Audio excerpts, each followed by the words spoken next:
Radio Arson, une série de podcasts proposée par la bibliothèque de la Villa Arson.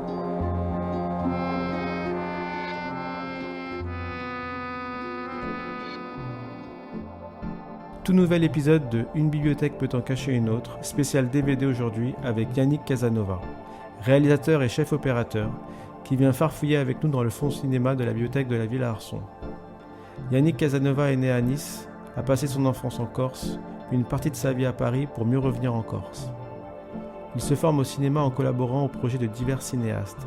En 2009, il réalise son premier court-métrage L'Unique, puis réalise plusieurs documentaires dont, en 2017, Un champ de bataille, portrait de la réalisatrice Danielle Arbitre pour la collection Cinéma de notre temps. Bonjour Yannick Casanova. Bonjour. Aujourd'hui, la suite de la série Une bibliothèque peut en cacher une autre avec donc un réalisateur français d'origine corse. C'est ça, tout à fait, on peut dire ça. J'ai fait des propositions dans le fond DVD de la bibliothèque de la Villa Arson. Il y a des livres aussi qui ont été un peu mis de côté. Peut-être que dans ces livres et dans ces DVD, Yannick Casanova va retrouver un peu de sa bibliothèque personnelle.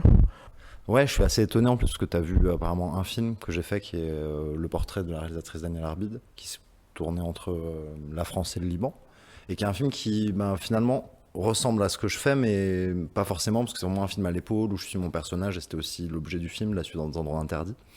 Et là, je vois des références aussi de films de cinéma beaucoup plus posés, où on prend le temps, des plans. Enfin là, tout de suite, la première chose qui m'a sauté aux yeux, c'est Abbas Kiarostami, Où est la maison de mon ami.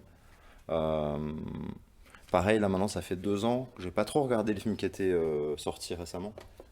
Quelques films parce qu'il faut voir les rêves, parce qu'il y a des choses qu'on attend aussi, qu'on a envie de découvrir, mais aussi parce que maintenant je suis en Corse, je suis retourné en Corse, j'étais à Paris pendant une dizaine d'années, et que c'est aussi assez difficile là où j'habite d'avoir accès au cinéma, donc c'est vraiment une démarche d'aller au cinéma, donc je le fais pas tout le temps, mais à contrariori, je me suis refait des cycles, j'aime bien faire comme ça, d'auteurs, de réalisateurs, de gens qui ont marqué un peu ma cinéphilie, et notamment je suis revenu sur Abbas Kiarostami, justement chez des DVD qui étaient édités par Potemkin, des coffrets, où il y avait sa première trilogie, où il y avait justement Où est la maison de mon ami, après je crois que c'était... je sais plus maintenant, enfin il y a 3 films, je me rappelle plus des titres forcément. Et en fait ce film-là, moi, m'impressionne beaucoup parce que il est dans sa ville, à poster dans son village, quoi, je devrais dire, où se passe d'ailleurs toute cette trilogie-là. Et la simplicité de ce qu'il arrive à raconter à l'image, même des fois on a l'impression qu'il fait des marches avant, marches arrière sur le même lieu, juste un personnage qui va de haut en bas, et puis la fois d'après, après X ellipse, il va de bas en haut simplement, mais une puissance formelle en fait, qui m'impressionne beaucoup. Connais-tu le point commun entre toi et Abbas Kiarostami ? Non, pas du tout, mais ça m'intéresse. Vous avez été en résidence à la Villa Arson. C'est bien de savoir qu'il est passé ici. En tout cas, c'est quelqu'un que j'admire beaucoup. Et puis c'est aussi un artisan, en fait. C'est quelqu'un qui s'est pas tout le temps posé les questions comme on se les pose à l'européenne, de dire pour partir il faut une production, il faut beaucoup d'argent, il faut une équipe de gens qui sont des stars, il faut des acteurs stars, bien que il y a quelques acteurs iraniens qui ont fait des passages dans ces films, mais j'aime beaucoup le fait qu'il ait filmé autour de lui, sa communauté, qui est quelque chose de vraiment presque, comment on peut appeler ça, ethnologique, en fait. Dans ces films, il raconte un endroit, le temps qu'il passe dans cet endroit, avec ces mêmes personnes qui grandissent et qui filment au fil des générations, et vraiment, c'est quelque chose, c'est une démarche presque de photographie, en fait. Et est-ce que dans le fond de la bibliothèque, tu as vu ce genre de film où un cinéaste, une réalisatrice filme sa communauté, sa localité? Est-ce qu'on peut trouver ça? Est-ce que tu aurais des noms en tête et on regardera l'acronyme tout de suite? Là, comme ça, quand tu me parles de ça, de réalisatrice, ouais. J'aurais envie de te parler de Claire Denis. Claire Denis, moi je crois que le film par lequel je l'ai découvert, c'est Beau Travail. Vraiment, j'ai pris un choc esthétique là aussi. Enfin, comment elle fait exister la voix off, comment elle fait exister ces soldats, je sais pas trop ce que c'est des légionnaires, hein, il me semble. Dans cet espace, la manière qu'elle a de filmer des hommes, de filmer des corps, je me disais, tiens, c'est marrant, à l'époque j'avais pas conscience que c'était une femme qui réalisait ou un homme, j'étais assez jeune, et je me disais tiens, on érotise les corps masculins et pas forcément des corps de bodybuilder ou une image du mannequin Calvin Klein, quoi.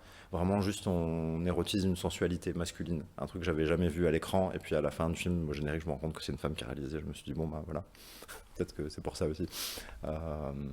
Mais au-delà de ça, c'est comment elle a toujours été obsédée par la question du colonialisme, de l'Afrique, et comment elle a traité ça dans un peu toutes ses œuvres. Et justement, oui, c'est vrai qu'High Life, c'est un peu plus allégorique.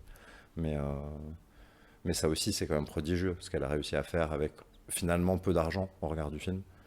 On continue peut-être avec des réalisateurs ou des réalisatrices qui sont un peu de ta génération. Peut-être Mati Diop est peut-être un peu plus jeune que toi, le même âge. On a exactement le même âge. Ouais. Et que tu verrais là dans le fond. Est-ce que, par exemple... Julia Ducournau, en fait, je trouve ces films très efficaces au point que ce soit Grave ou le suivant qui a reçu la Palme d'Or, pardon, le titre m'échappe. Titane. J'ai pas réussi ni l'un ni l'autre à la regarder jusqu'au bout. Et pas parce que je trouvais ça pas bien ou quoi, mais justement parce qu'il y avait quelque chose qui vraiment m'oppressait. Que je trouve de fait très réussi, mais qui fonctionne un peu trop sur moi. Je suis un peu plus sensible comme garçon. Et dans les réalisateurs et réalisatrices étrangers, les frères Safdie, je pense que ça peut te parler, non? Oui, les frères Safdie, ça me parle beaucoup également. Good Time en plus, c'est un film quand même assez culte. Mais pareil, tout ce qu'ils font dans le réel, en fait, m'impressionne beaucoup. Cette génération qui s'est dit, on fait sortir les caméras dehors, on n'attend pas d'avoir des autorisations, on habitue les gens à notre cinéma, on va chercher tout en écrivant, en fait, même s'il y a un point de départ toujours assez fort, mais les films s'inventent en se faisant, et j'aime bien cette mouvance qu'il y a eu à un moment donné aussi en France avec la nouvelle vague, et malheureusement, les conditions d'aujourd'hui sortir des premiers films sont plus les mêmes, quoi. Il y a tellement de films qui sortent que si on veut faire les choses un peu entre guillemets correctement, avec un peu d'ambition aussi, que les films soient vus, qu'ils tombent dans les festivals, il faut toujours que ce soit quand même produit par des boîtes solides. Les frères Safdie, magnifique film d'ailleurs, l'un de leurs premiers c'était The Pleasure of Being Robbed. J'invite tout le monde à le voir. Et est-ce qu'il y aurait un lien entre, par exemple, les films des frères Safdie et le projet de ton futur long métrage? Alors formellement, pour le coup, aucun. En tout cas, j'en vois pas. Je vois plus de liens par exemple avec, on parlait tout à l'heure de Abbas Kiarostami, parce que c'est un film qui se passe dans un village dans lequel on va pas sortir, avec une communauté d'habitants qu'on va suivre sur une période de 40 ans, donc il y a 3 grandes ellipses dans le film, et c'est vu surtout au travers d'un petit garçon qui grandit, qui perd sa maman, qui grandit, qui est élevé par sa famille et ses cousins, et qui revient dans ces lieux plus ou moins à la moitié de sa vie, quoi. Et c'est vraiment écrit un peu comme un roman, enfin, c'est une histoire très simple.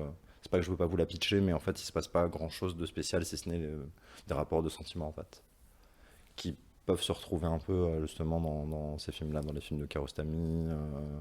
Je pense aussi un peu aux films de Pedro Costa, par moment, les films de Miguel Gomes.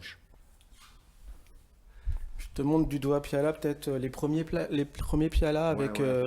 Enfin, moi, quasiment tout Piala. Et aussi Piala, moi, il y a quelque chose que j'adore de lui, qui est assez peu vu, c'est une série. La Maison des Bois, je crois que ça s'appelle. Ouais. Je sais plus le titre où les hommes partent au front, en avec fait. Les enfants, et on reste avec ceux qui ne sont pas partis, c'est-à-dire les vieillards, les enfants et quelques femmes. Et Piala joue un professeur dedans. Et cette série est extraordinaire. C'était pas une série d'ailleurs qui était produite par François Truffaut? Je sais pas du tout. Je me rappelle qu'il y avait Arte, c'était une commande d'Arte à la base, mais c'est possible qu'il y ait Truffaut dans l'histoire. Et on rebondit tout à l'heure, tu parlais de la nouvelle vague. Est-ce que le cinéma de la nouvelle vague a été quelque chose d'important pour toi, dans ta culture? C'est un cinéma que j'ai vu jeune quand je faisais mes études, auquel j'ai été sensible parce que il y a une inventivité, on voit des figures Enfin, moi, je suis né en 82, des acteurs comme Belmondo ou d'autres que je voyais quand ils avaient 20 ans, en fait, alors que moi j'avais déjà une représentation d'eux plus âgés, plus installés. J'ai bien aimé ça, mais j'ai envie de dire pas plus que ça. En fait, le réalisateur français, j'ai vu aussi que c'était dans les DVD de la bibliothèque. J'ai vu passer Chris Marker à un moment. Et je l'ai mis sur le tourniquet. Et voilà, et moi Chris Marker par exemple c'est beaucoup plus une inspiration parce qu'aussi je viens de la photographie et que j'aimais bien me dire mais en fait je peux pas appeler ça un documentaire et à la fois je peux pas appeler ça une fiction non plus. En fait c'est un espèce d'entre-deux qui se crée aussi avec le montage, avec le fait de coller des images ensemble et de raconter un dialogue, de raconter un point de vue au spectateur qui est en train de prendre à la fois ses images et ses sons. Et ça, pour le coup, oui, ça m'a beaucoup plus parlé, en fait. On continue un peu peut-être dans les documentaires. J'ai mis en facing un DVD de la collection Images de la culture, enfin de la série Images de la culture, collection cinéma de notre temps. Et toi, ça, d'ailleurs, ce DVD, c'est sur Daniel Huyé et Jean-Marie Straub. Toi, tu as réalisé un film sur une autre Daniel, qui s'appelle Daniel Arbide, dans la même collection. Est-ce que tu peux nous en parler? Alors, le projet est venu en fait d'une rencontre avec elle à la base. On a collaboré parce que je fais de l'image beaucoup. Et du coup, j'ai collaboré sur un de ces petits films, comme elle appelle, quoi. Un film un peu plus personnel qu'elle faisait. J'ai cherché un jeune chef opérateur avec qui avait jamais travaillé. Et puis, de discussion en discussion, rendez-vous en rendez-vous, à un moment donné, on passe une soirée, on se raconte un petit peu nos vies. Et moi, j'étais très touché par le personnage et par son caractère, voilà. Très forte personnalité. Forte personnalité, c'est le moins qu'on puisse dire. Mais à la fois très filoute, très attachante, en fait. Voilà, enfin, quand je dis personnage, c'est vraiment ça qui me venait en tête. Et du coup, je lui raconte ça, un soir un peu éméché, quoi. Et je lui dis, mais en fait, j'aimerais trop te filmer, il faudrait faire un film sur toi. Mais comme on dit ça un peu à la légère, sans trop réfléchir. Et il se trouve que quelques jours après, je reçois un long mail de sa part me disant, j'ai réfléchi à ta proposition, en fait, si t'as envie de me filmer, ok, t'as mon accord, voilà, mais quelques conditions à ça. Mais moi, je me sens un peu tout d'un coup pris au piège de quelque chose que j'ai enclenché, mais sans trop y penser. Et de me dire, bon, c'est l'occasion, donc autant y aller. Et à ce moment-là, je faisais partie d'un collectif qui était une boîte de production, donc ça me laissait aussi un peu de liberté pour laisser partir le film assez vite, qui s'appelait Stanley White, le collectif. Et on était tous membres de réalisateurs, dont une personne qui était vraiment chargée de production, qui s'appelle Jean-Étienne Bratt, qui est maintenant à la société Altaroca Film.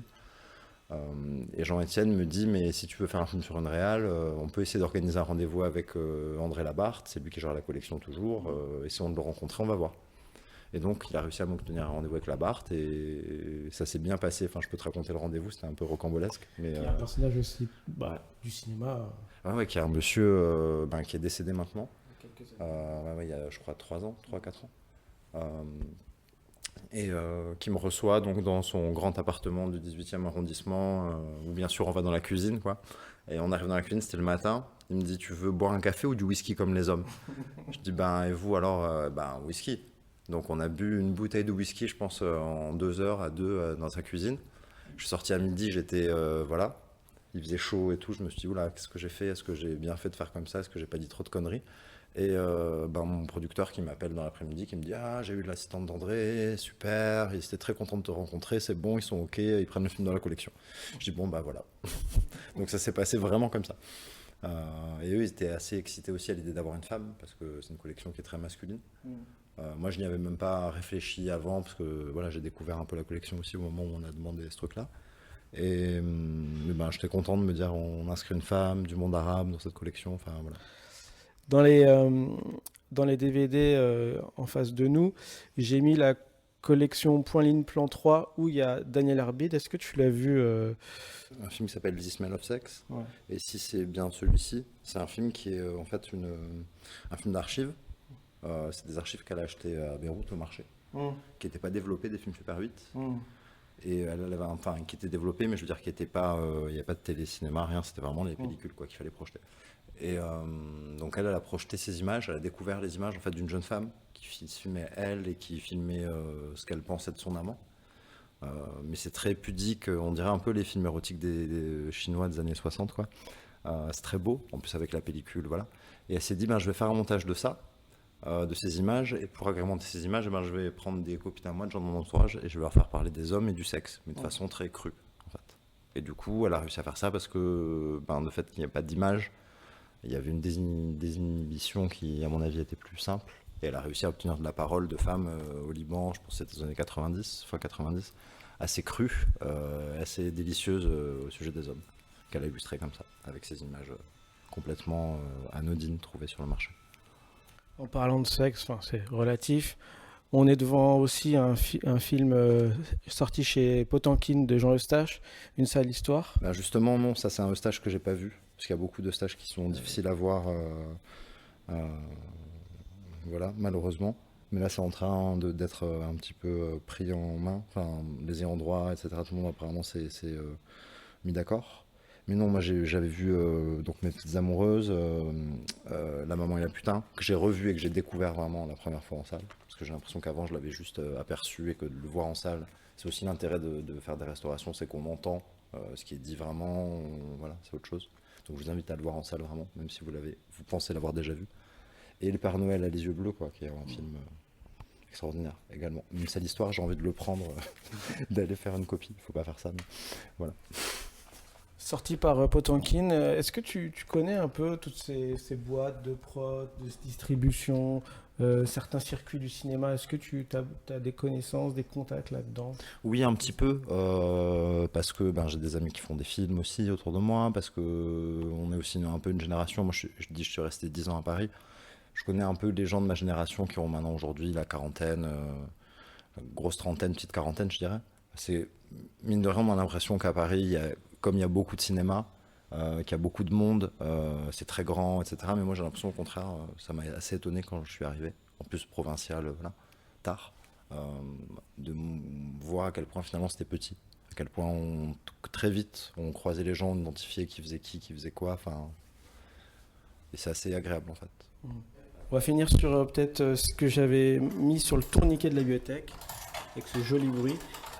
Et là, je vois un film de Léos Carax. Alors, déjà pour parler de Léos Carax, parce que c'est quand même un sacré réalisateur qui réalise pas beaucoup de films, enfin, qui après Les Amants du Pont-Neuf, pour ceux qui connaissent l'histoire, a fait un tel dépassement par rapport à la production, ça a coûté un prix fou, qu'il avait plus du tout le crédit de beaucoup de boîtes de production.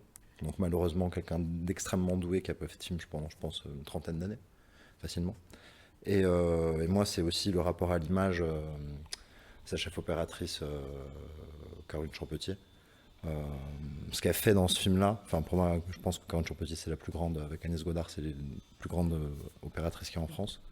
Et c'est une claque en fait. Enfin, il y a des gens qui disaient un peu, c'est la dégénération, ils sont dépassés, si ça, Léos Carax, Caroline Champetier, c'est quand même des gens qui maintenant ont bien plus de 60 ans. Mais tout d'un coup, quand on voit cette union et ce que ça donne, une telle mise en scène, une telle maestria vraiment picturale, enfin moi je vois rien de plus fort tourné en France depuis ça, en fait, tout simplement. Et quand tu as passé ta jeunesse en Corse, et est-ce que tu as eu accès, par exemple, assez jeune à des films comme Mauvais Sang ou Boy Meets Girl de Léos Carax? Alors, en vrai, j'avais accès à rien du tout. Je faisais ce que on fait beaucoup de gens de mon génération, je crois. J'avais Emule et je téléchargeais des trucs. En 2000. Ouais. Je crois qu'Emule c'était en 2000, donc tu avais déjà 18 ans. C'est ça, ouais, j'avais 18 ans parce qu'avant, j'avais pas. Il y avait Internet, mais la connexion était vraiment trop pourrie. Et déjà à l'époque, je me souviens, enfin, pour qu'un film arrive, ça mettait entre 3 jours et une semaine, quoi, tu vois. Donc on en reçait plein, puis on était là, tout ça. Ah, moi j'ai reçu lui, j'ai reçu lui. On faisait un peu la culture par les magazines, et de là, moi j'aimais beaucoup au début la science-fiction, le cinéma d'horreur. J'étais très intéressé par les Cronenberg, l'Argento, enfin voilà. Ma première culture, c'est celle-là. Et puis de là, culture d'un peu de série B, un peu de SF, un cinéma un peu en marge, mais le cinéma d'auteur. Ouais, complètement. Et le cinéma d'auteur, c'est venu un peu par hasard. Je crois qu'il y a eu un choc avec un film de David Lynch où j'ai vraiment rien compris. J'ai dit mais qu'est-ce qui se passe là, je viens de voir un film, j'ai rien pigé, mais à la fois j'ai une sensation. C'est comme quand on goûte quelque chose qu'on connaît pas, il y a un goût qui reste dans la bouche et qui est assez obsédant. On sait pas le définir, mais ça reste là, quoi. Donc je dis attends, mais je vais voir plus de films de ce mec. Et puis de là, je commence à m'intéresser à ce qu'il a fait, avec qui il a travaillé. Enfin, voilà. Ça m'a ouvert en fait des portes vers un cinéma que je pensais pas du tout apprécier pendant un moment. Mais je crois qu'après on affine un peu son goût pour les choses en cherchant, quoi, en faisant le tour. Et après donc ton lycée en Corse, est-ce que tu es parti direct sur le continent, vers Paris, ou t'es... Non, pas du tout. Moi je suis resté vraiment en Corse tard. Je suis resté jusqu'à mes 30 ans quasiment. Mais parce que j'envisageais, enfin, c'est comme si j'envisageais pas ça comme une possibilité. Je me disais, ça c'est bien, c'est un hobby, à côté il faut travailler, je fais des études un peu plus, je dirais, normales, quoi, sérieuses. Voilà, je faisais un cursus d'art, mais comme on n'avait pas beaucoup d'heures, ça me permettait de faire un autre cursus à côté et de négocier que je pouvais faire art, quoi. Parce que juste ça aurait pas suffi. Ça n'aurait pas été assez crédible à l'époque. Non, c'est venu tard et c'est venu un peu aussi par la chance. Je crois qu'il faut avoir à un moment donné un peu de chance qui déclenche ça, et de pouvoir participer à un plateau, rencontrer des gens, que ça se passe bien, qu'ils m'en rencontrent d'autres, et vraiment de faire tout le réseau à ce moment-là. Ça a été quoi le déclic? C'est un film de Thierry de Peretti, c'était son tout premier film. Il venait de tourner son tout premier court-métrage en Corse qui s'appelait Le jour de ma mort. Et moi je faisais de la photo à l'époque. Et quelqu'un m'avait rencardé sur le film, il me disait qu'il cherchait un stagiaire image. Et on me disait c'est un film en argentique. Moi je faisais de la photo argentique et je me disais c'est un peu pareil, sauf qu'une caméra de cinéma et un appareil photo, ça, même si ça a fonctionné avec le même principe, ça a strictement rien à voir. Donc j'ai un peu mitonné au début en disant que je savais. Et puis quand je suis arrivé en prépa, la opératrice m'a dit ah tiens vas-y je te donne la cam, prépare-la, etc. Et moi je suis resté un peu bête en disant il faut que tu me montres parce que j'ai jamais fait ça de ma vie. Et elle m'a montré, elle m'a expliqué, ça s'est bien passé. Et ça a vraiment commencé comme ça, comme une école. Et après j'étais vraiment en demande de tout ce qui pouvait se passer autour de moi. On circulait un peu et ça s'est passé vraiment comme ça. On va conclure sur peut-être le futur proche. Donc là, le scénario de ton futur film qui va s'appeler Cry Baby est fini. Alors il y a je suis arrivé avec une version terminée qu'on avait déposée au CNC. Et en fait on a été ajourné, le film est monté à l'avance sur recette, qui est la dernière étape des aides qu'on pouvait avoir. On a fait tout un tour des aides avant, qu'on a quasiment tout obtenu. Et là on a été ajourné, c'est-à-dire qu'ils ont reporté notre film à la commission suivante en faisant quelques remarques, et je me suis dit que c'était un bon moment pour cette résidence aussi, comme j'y ai pas touché depuis le mois de juillet quasiment, pour me remettre dedans, pour éventuellement élaguer des petites choses, essayer de nouvelles petites choses. Et là je crois que j'ai une nouvelle version, donc je suis enthousiaste parce que aussi c'est nouveau, il faut voir maintenant l'épreuve du temps, si dans un mois je suis content de ces corrections, mais c'est bien, c'était un bon cadre qui se prête à ça, de penser que à ça, d'être dans un lieu, de faire qu'une seule chose, c'est rare en fait. Et sur le concret des choses, est-ce qu'on pourrait éventuellement voir ton film dans l'année prochaine ou dans 2 ans? À mon avis, les productions déjà sont là? Ouais, j'ai une production déjà. À mon avis, moi j'adorerais qu'on le voit le plus tôt possible, mais on ne le verra pas, je pense, avant au moins 2 ans. Au sens où là, on n'est pas encore rentré dans l'étape de tournage, donc on en est toujours à faire les prémices du casting. Enfin, je pense que ça va vraiment démarrer d'ici à peu près 6 mois, j'espère. Tout ce qui est prépa. Donc après, il y a tout le tournage, comme c'est un film en plus où il y a plusieurs époques. Je vais le faire dans la longueur, je ne vais pas faire tout d'affilée. Et puis après, il y a la grande étape du montage, du mixage, de toute la post-production. Donc à mon avis, ce sera terminé, si ça va vite, ce sera terminé dans 2 ans. Très bien. Merci beaucoup Yannick Casanova d'être venu au micro de Radio Arson. Et on espère te revoir. Maintenant, je te mets à te vous voyez à la fin. Quand tu auras fini ton film et que les portes vraiment des festivals et de ça t'accueilleront les bras ouverts. On va espérer. Et ce sera avec plaisir. Merci.